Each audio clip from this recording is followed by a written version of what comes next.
The market was loud, dirty, and smelled like rust and old metal. It was the kind of place where nobody asked questions, nobody looked too long at anything, and nobody cared about anyone except themselves. It was a slave market. Located on the far edge of Colony 7, a small forgotten human settlement sitting between two dead planets, this market ran every third cycle. Ships came from everywhere. Traders, criminals, collectors, and buyers of all kinds walked through its narrow paths, looking at cages and chains like they were shopping for spare parts. Nobody came here unless they had to. Ethan Cole had to. He was a cargo worker, 34 years old, broad shoulders, tired eyes, and a jacket that had seen better days. He worked alone. He lived alone. He moved supplies from one colony to another and asked for nothing more than fair payment and a full tank of fuel. His ship was small, his life was simple, and he liked it that way. He had come to Colony 7 to pick up a shipment of pressure valves. His contact told him the valves were stored near the east side of the market. So Ethan walked through the noise and the smell and the crowds, keeping his head down, trying to get in and get out as fast as possible. He hated this place. He hated what it was. He hated what it did. He hated that it existed. But one man with a cargo ship and an opinion could not change much in a galaxy this large. So he kept walking. That was when he saw her. She was sitting alone in a small open cage near the end of the last row. The cage was rusty. The ground beneath it was wet. She was not chained, probably because the seller did not think she was worth a chain. She sat with her knees pulled up to her chest, her head down, her long pale hair covering most of her face. She looked like a child, not very tall, very thin. Her clothes were dirty and torn at the sleeves. Her skin was almost white, not sick white, but pale in a way that seemed different somehow, strange. Like she was made from something softer than normal people. Ethan stopped walking. He did not plan to stop. His feet just stopped on their own. The seller noticed him immediately and walked over with a wide fake smile. He was a large man with a shaved head and small eyes that were always calculating something. "Interested in that one?" he said. "Cheap, very cheap. To be honest, she is more trouble than she is worth. What is wrong with her?" Ethan asked. He did not know why he was asking. The seller shrugged. "She does not talk, does not follow orders well, barely eats. We got her 3 cycles ago from a deep space trader. He said she was picked up drifting near the outer belt. No papers, no record, no identification. We cannot even figure out where she came from." He lowered his voice like he was sharing a secret. "Between you and me, she probably won't survive another week. Her body is not adjusting well." Ethan looked at her again. The girl had not moved at all during this conversation. She sat perfectly still, head down, like she had learned that staying very small and very quiet was the safest way to exist. Then, as if she felt his eyes on her, she slowly lifted her head, and Ethan saw her face for the first time. She was young, maybe 12, maybe younger, it was hard to tell. Her features were delicate and sharp at the same time. Her cheekbones were high. Her lips were pressed together in a thin, careful line, the look of someone who had forgotten what it felt like to ask for help. But her eyes were silver, not gray, not light blue, silver, like 2 small moons sitting in her face, quiet, deep, and completely unafraid, even though everything around her said she should be terrified. She looked at Ethan for exactly 3 seconds, then she looked back down at the ground. Something moved inside Ethan's chest, something uncomfortable and inconvenient. He had places to be. He had pressure valves to pick up and a delivery schedule to keep. He was one man with a small ship and no extra room and absolutely no plan to get involved in anything today. He turned to the seller. "How much?" Ethan's ship was not much. Small cockpit, a tiny storage room, 1 narrow bed. A basic kitchen unit that made 3 things: soup, rice, and hot water. The walls had small dents in them. It was not a home, but for tonight, it was the safest place in the galaxy for one small, silver-eyed girl. Ethan set her down gently on the co-pilot seat and went to the kitchen unit without saying a word.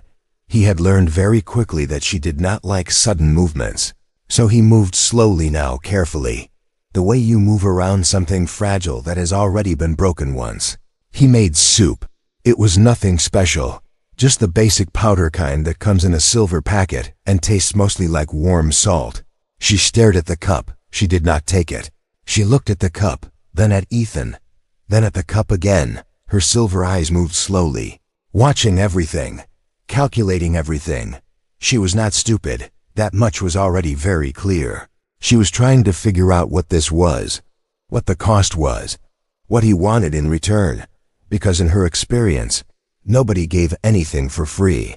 Ethan understood that look without needing a translation. He had seen it before, not in aliens, but in people. He set the cup down on the small shelf next to her seat. Then he walked back to the kitchen unit, poured his own cup, sat down on the floor against the opposite wall, as far away from her as the small ship allowed, and started drinking his own soup quietly. He did not look at her. He did not speak. He just sat there on the floor like it was the most normal thing in the world, drinking bad soup and staring at the wall. 3 minutes passed. Then he heard a very small sound. She had picked up the cup. He did not react, did not smile, did not turn to look. He just kept staring at the wall and drinking his soup like nothing happened, because he understood, the moment he made it a big thing, she would put the cup down. So he said nothing outside the ship. Colony 7 was loud and dark and ugly, but inside, it was just two beings sitting in silence, drinking warm soup from plain cups, and pretending everything was fine. It was the most peaceful meal Ethan had eaten in months. Later that night, Ethan set up the narrow bed for her. He put his extra blanket on top and pointed at it. "For you," he said simply. She looked at the bed like she did not trust it, like she was waiting for it to do something bad. He pointed at the floor near the cockpit. "I sleep there. You sleep here, okay?" She did not respond. He laid down on the floor, pulled his jacket over himself, and closed his eyes. He was almost asleep when he heard her move, very slowly, very carefully. Like she was trying not to make a single sound, she climbed onto the bed. She did not pull the blanket over herself fully. She stayed at the very edge, close to the wall. Her knees pulled up to her chest again, ready to run, even in sleep. She was ready to run. Ethan kept his eyes closed and said nothing. But somewhere in his chest, in that same uncomfortable place that had made him stop walking at the market today, something got a little heavier, because he was starting to understand something. Whatever this girl had been through, it was not small. It was not one bad day or one bad person. It was something long and something deep, and something that had taught her very thoroughly that the world was not safe. And she had believed that lesson completely, until tonight. Tonight she was still not sure. Tonight she still slept at the edge of the bed with her knees to her chest. Tonight she was still ready to run, but she had drunk the soup, and for now, that was enough. 3 days passed, 3 quiet, careful, uneventful days. Ethan went about his work, checked his cargo, filed his route papers, fixed a small engine problem on the left side of the ship. He did all of this slowly and without any sudden movements, because he had learned in 3 days what most people never bother to learn. She was always watching, not in a creepy way, not in an aggressive way. She just watched, from her corner, from the edge of the bed, from the co-pilot seat where she sometimes sat with her knees pulled up, her silver eyes following Ethan around the ship like she was studying him, like she was building a list in her head, a list of everything he did, everything he touched, every expression that crossed his face. Ethan figured she was trying to predict him, trying to figure out when the kindness would stop. He decided the best thing he could do was simply keep being boring, keep making soup, keep fixing things, keep sleeping on the floor, give her nothing dramatic to add to her list. It seemed to be working. By the 3rd day she had moved from the very edge of the bed to the middle, small progress. But Ethan noticed. He noticed everything, he just never showed it. On the 4th night, a storm hit the colony. Not a weather storm. Colony 7 was indoors, built inside a pressurized dome, but an energy storm. A massive solar pulse from the nearby dead planet hit the dome's outer grid and knocked out the power systems. Across the entire settlement, every light, every screen, every machine, everything went dark. It happened in an instant. 1 second the ship was dim but lit. The next second, nothing, complete and total blackness. The kind of dark that has weight to it. The kind that presses against your eyes and makes your brain start imagining things. Ethan sat up immediately. "It is okay," he said into the darkness, his voice calm and steady. "Just a power cut. It happens here sometimes. I have a lamp somewhere." He started moving carefully across the floor, hands out, feeling for the storage box where he kept emergency supplies. He knocked his knee against something hard and hissed quietly through his teeth. That was when he saw it. At first he thought his eyes were playing tricks on him. He blinked. He looked again. No, it was real. The girl was glowing. Not brightly, not like a light bulb or a flame. It was softer than that. A faint, quiet, blue-silver light that was coming from her skin, from her arms, from the side of her face. Like moonlight was somehow living just underneath the surface of her. It was the most beautiful thing Ethan had ever seen in his life. It was also the most alarming. She was not human. He had suspected it. In a quiet corner of his mind, he had suspected it since the market. The silver eyes, the too pale skin, the way she seemed to process everything around her with a kind of sharp intelligence that felt ancient somehow. But suspecting something and seeing it, really seeing it, are two completely different things. He froze on the floor. She froze on the bed. Their eyes met across the dark room. His eyes wide, her eyes wide. The soft blue light from her skin filling the space between them like a held breath. And then, her expression changed. The stillness that was always on her face cracked open for just 1 second. And underneath it was something raw and unguarded, pure terror. Not of the dark, not of the storm outside. She was terrified of him, of what he would do now. Of what everyone always did when they found out what she really was. Her body pulled tight like a spring. Ready to run. Ethan saw it. He saw the exact moment she decided she had to escape. He saw her eyes move to the ship door, calculating the distance, calculating whether she could make it. He spoke before she could move. "Hey," he said. His voice was quiet, easy, like he was commenting on the weather. "Do you want more soup?" She stopped. She looked at him. He looked back at her, his face completely calm. Like a girl glowing blue in the dark was something he saw every Tuesday and thought nothing of. He found the lamp. He clicked it on. Warm yellow light filled the small ship. The blue glow from her skin faded slowly. Not all at once, but gradually like a sunset. He got up. He went to the kitchen unit. He started making soup behind him. He heard no sound of running, no sound of the door, nothing. He exhaled slowly through his nose. After a long moment, he heard the smallest sound in the world, the sound of a girl sitting back down on a bed. Slowly, carefully, still not fully trusting, but choosing to stay. Ethan kept his back to her and almost smiled. Outside, the storm raged against the dome. Inside the ship, the lamp burned warm and steady. And between a tired human cargo worker and a glowing girl with silver eyes, something very thin and very fragile had just been built. Not trust, not yet, but the very first brick of it. It started with a single word. Not even a real word. More like a sound, a small, careful sound that she let out one morning while Ethan was fixing a wire behind the cockpit panel. He was lying on his back under the dashboard, talking to himself the way people do when they are frustrated with broken machinery, muttering about bad connections and cheap parts. And from the co-pilot's seat, she made a sound, a soft short sound, almost like a question. Ethan stopped muttering. He did not move, did not come out from under the dashboard. He just went still and waited, like you do when a wild bird lands close to you and you are terrified that one wrong breath will scare it away. She made the sound again. This time it was longer. It had a shape to it. It was a word, just not a human one. Ethan slowly came out from under the dashboard and looked at her. She was looking at the broken wire in his hand. Her head was tilted slightly to the side. Her silver eyes focused and sharp. She pointed at the wire, then at a small panel on the left side of the cockpit that Ethan had never been able to open. He handed her the wire. In 40 seconds, 40 seconds, she had the panel open. The wire connected, and the cockpit's secondary navigation system running for the first time since Ethan had bought this ship 3 years ago. He stared at her. She handed the tool back to him and looked away like it was nothing.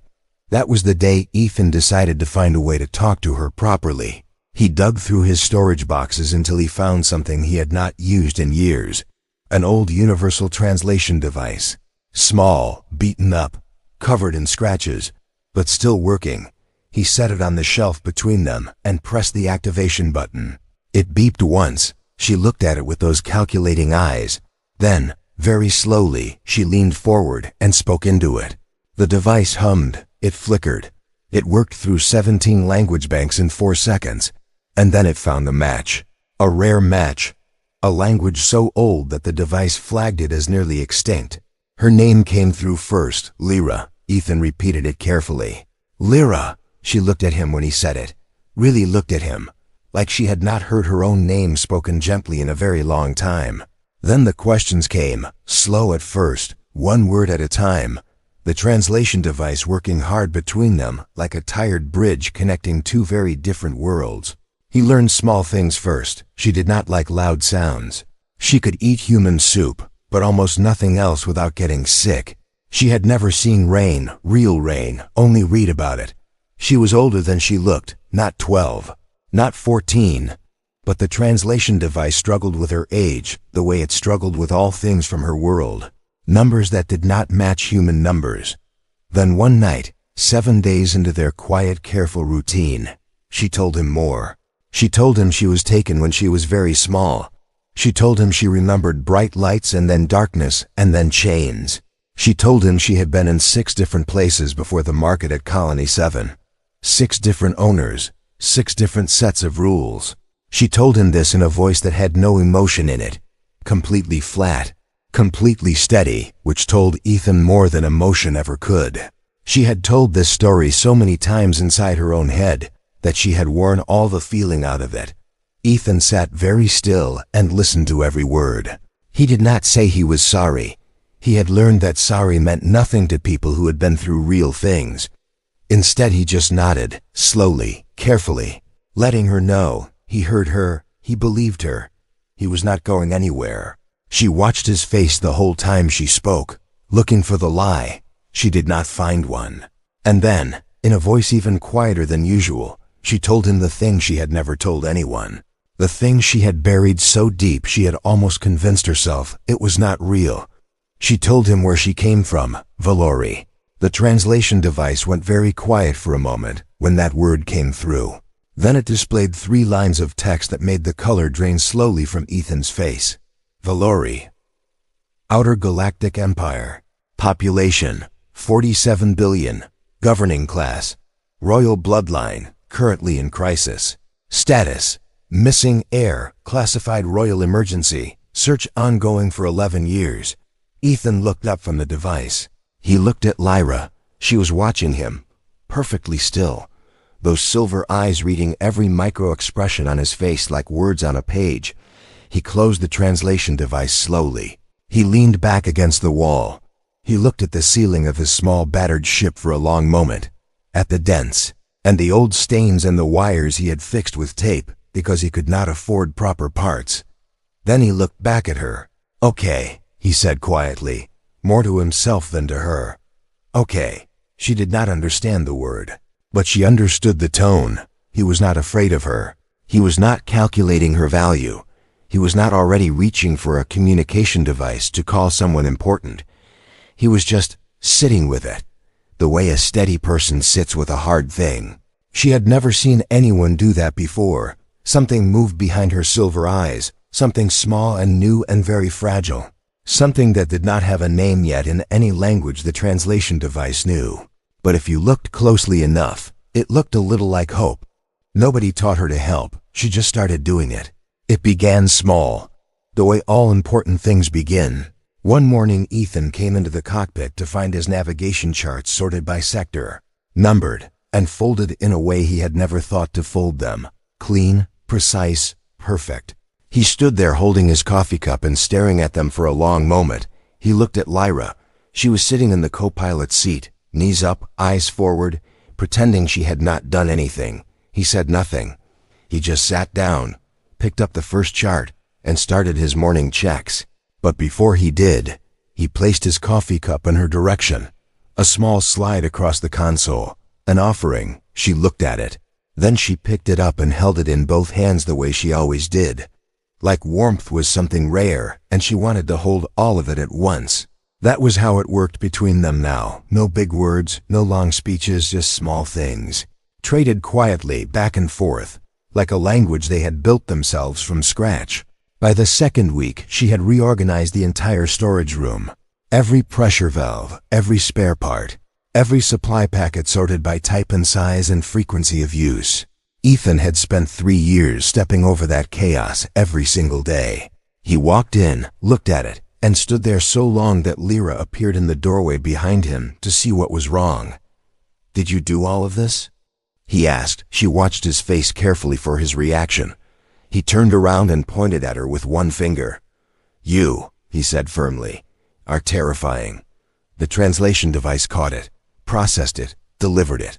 And for the first time, Lyra almost smiled. It was not a full smile. It was the very beginning of one. The corners of her mouth moving just slightly upward, before she caught herself and looked away. But Ethan saw it. He filed it away somewhere important and said nothing about it. Progress. But then the fever came. It started on a Tuesday, or what passed for Tuesday in deep space, when Ethan noticed Lyra had not moved from the bed all morning. He went to check on her and found her curled on her side, shaking.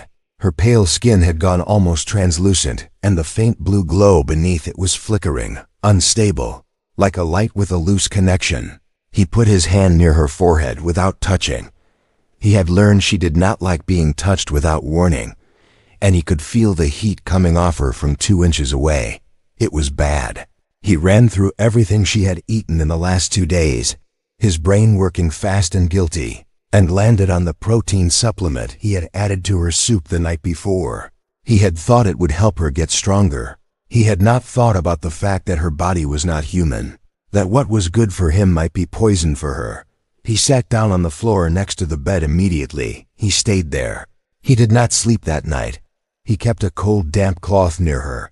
He kept the temperature in the ship low and steady. Every time the blue glow under her skin flickered too much, he spoke to her, quiet and calm, not because he thought she could fully hear him, but because silence felt wrong. "You are okay," he told her. "You are safe. You are not going anywhere." Around the 3rd hour, she reached out in her half-sleep. Her fingers found his sleeve and held on. Just the fabric, just a small grip, but she held it like it was the only solid thing in a very dark place. Ethan looked down at those small fingers wrapped around his sleeve and felt something tighten in his chest so hard it almost hurt. He did not move his arm for the rest of the night. By morning, the fever had broken. Her breathing evened out. The blue glow under her skin returned to its soft, steady rhythm. Ethan exhaled for what felt like the first time in 8 hours.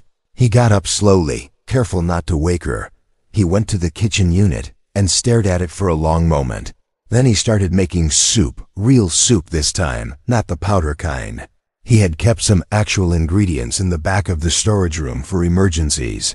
This felt like an emergency. When Lyra woke up an hour later, still weak, still pale, she found a bowl of real soup on the shelf beside her. Still warm, still steaming. She sat up slowly. She looked at the soup. Then she looked at Ethan, who was across the room pretending to be very busy with a cargo report he had already finished yesterday. She picked up the bowl. She held it in both hands, and this time, she did not look away before it happened. This time she let it come fully, completely. Without stopping it, she smiled, a real one. Small and quiet and a little uncertain, like a flower that had grown in a place flowers were never supposed to grow, but completely, undeniably real. Ethan saw it from across the room.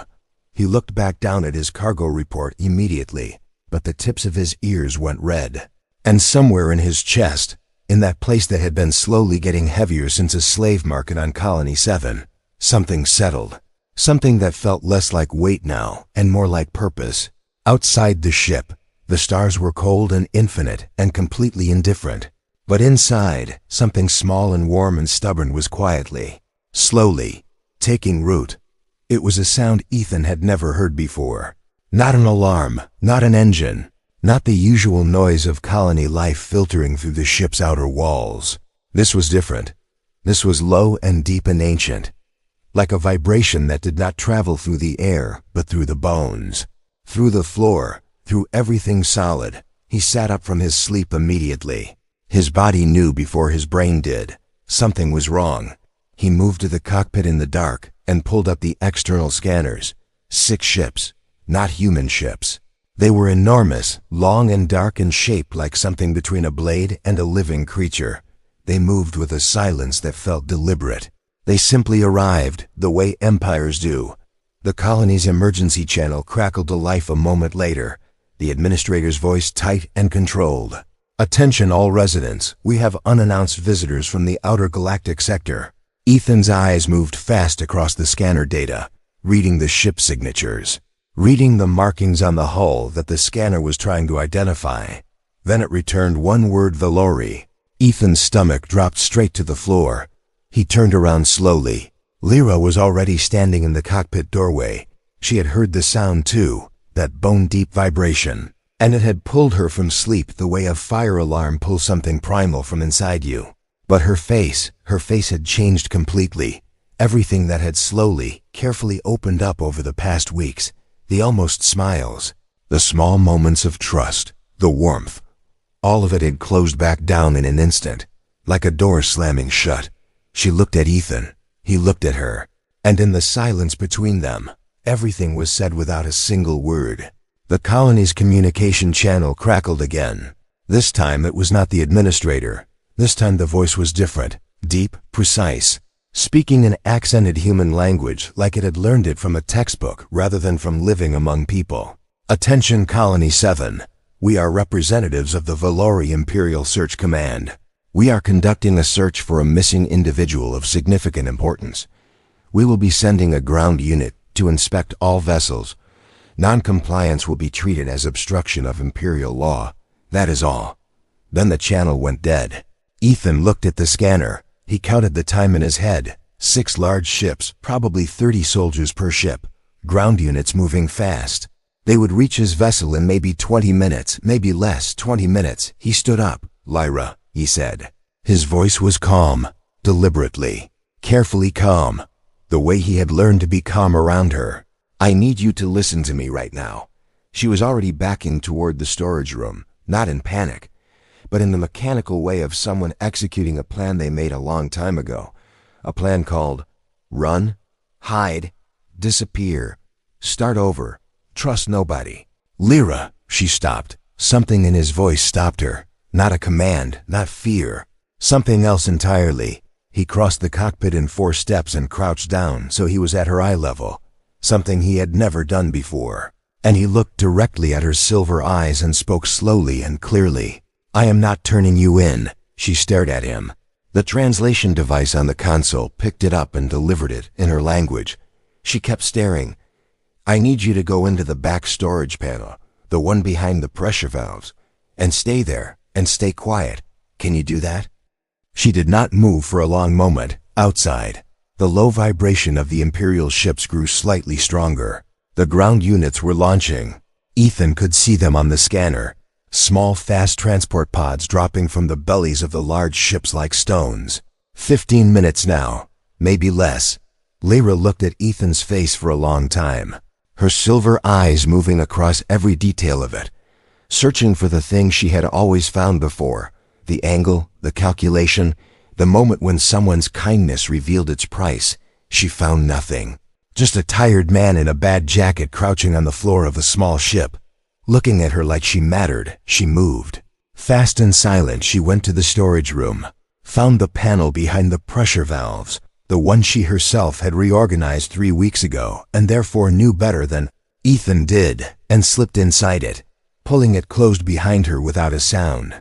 Ethan stood up. He straightened his jacket. He ran one hand through his hair. He looked around the ship quickly. Nothing visible.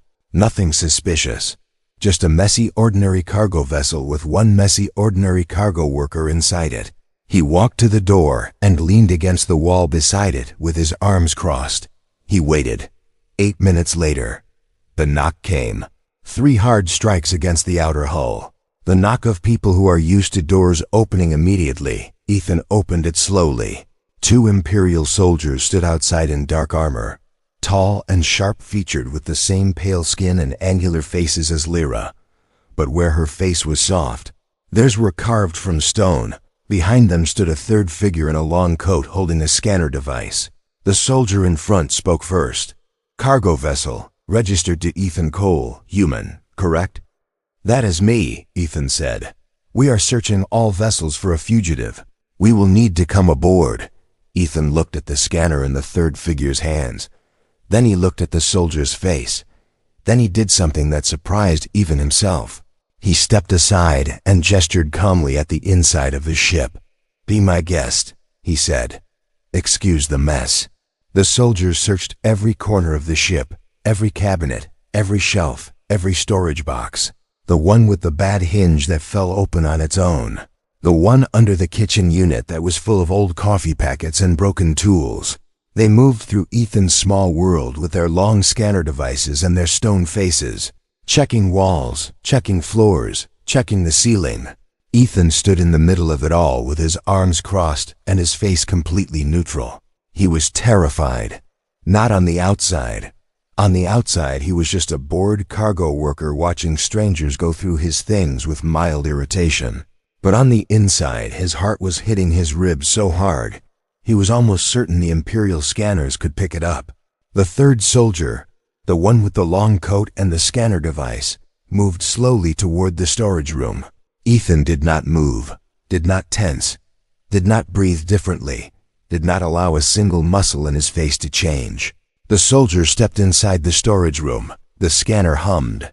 Blue light swept across the shelves, across the pressure valves, across the supply packets, across the panel at the back that was closed and perfectly ordinary looking, and behind which a girl who was worth more than every ship in this colony was holding completely, absolutely still. The scanner beeped. Ethan's heart stopped. The soldier looked at the reading, looked at the panel, looked at the reading again. Then he stepped back out of the storage room. "Clear," he said flatly. Ethan breathed. The lead soldier turned to him, his pale eyes sharp and professional. "You have been in Colony 7 for how long?" 11 days, Ethan said. "Waiting on a cargo pickup that is running late, as usual. Have you seen or encountered any unusual individuals, any non-registered passengers, anything to report?"